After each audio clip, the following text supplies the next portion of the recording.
Sa atin pa rin top story na iproklama na ngayon ng Kongreso sina Davao City Mayor Rodrigo Duterte bilang halal na Pangulo at si Camarines Sur Representative Leni Robredo bilang halal na Vice Presidente ng bansa. Hindi naman nakadalo sa proklamasyon si Duterte. Kasama naman ni Robredo ang tatlong anak ng itaas ang kanyang kamay ni Senate President Franklin Drilon at House Speaker Feliciano Belmonte. Si Eden Suarez Santos sa detalye. Eden? Yes, Sam, tama ka dyan. Formal lang na iproklama ng Joint Public Session of Congress ang bagong Pangulo at pangalawang Pangulo ng bansa.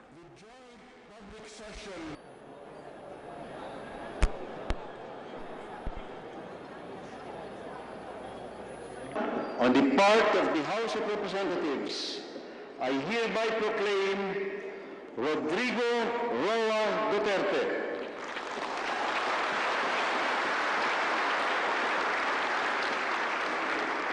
and Maria Leonor Herona Robredo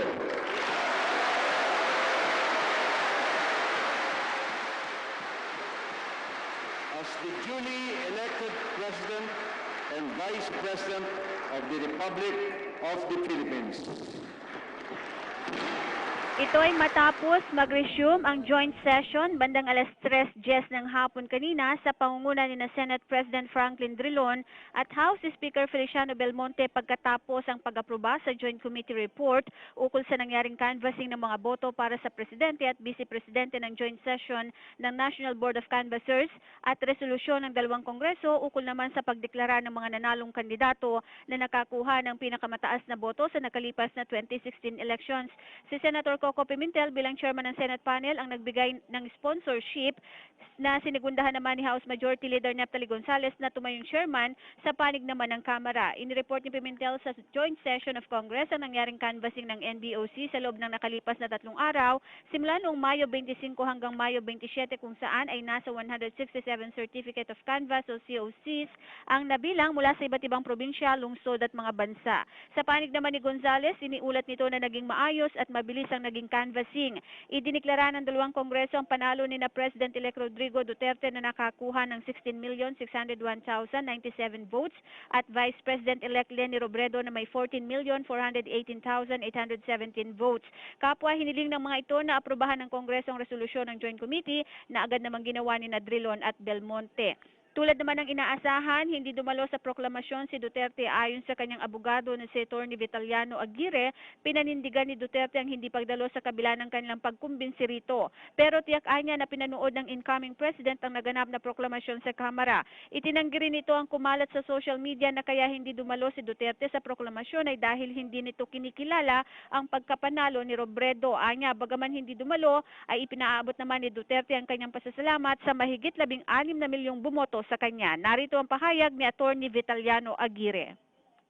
Ako sa marami kaming nagkumbinsi, kaya lang talagang yung kanyang decision not to attend the proclamation, eh, nanindigan talaga siya.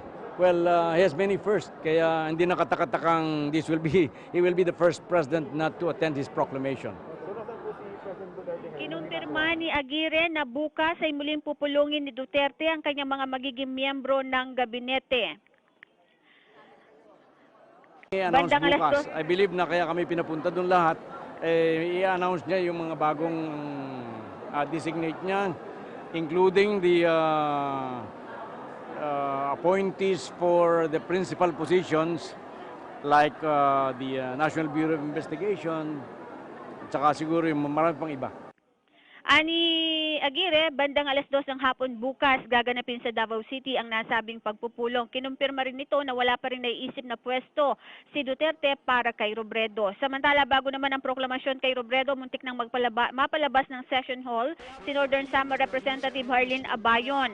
Ipinagutos kasi ni Gonzales sa Sergeant at Arms na ilabas ng plenary ang kongresista matapos nitong itanong kung bakit iba ang pangalan na binanggit sa roll call sa halip na pangalan ng kongresista. Agad namang nilapitan ng ibang kongresista si Abayon session at kinausap ito bago pa man siya mapalabas ng plenary hall.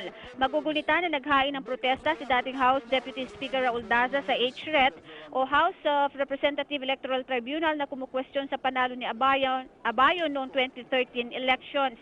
Kinatigan ng HRET ang protesta ni Daza, subalit ni-reverse ito ng Supreme Court noong March 7, 2016 at pinagtibay na si Abayon ang duly elected representative ng Northern Samar.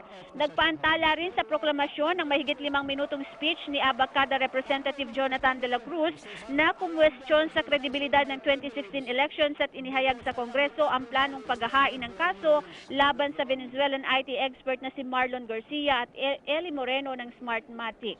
Para sa Eagle News, Eden Suarez Santos, I am 1 with 25.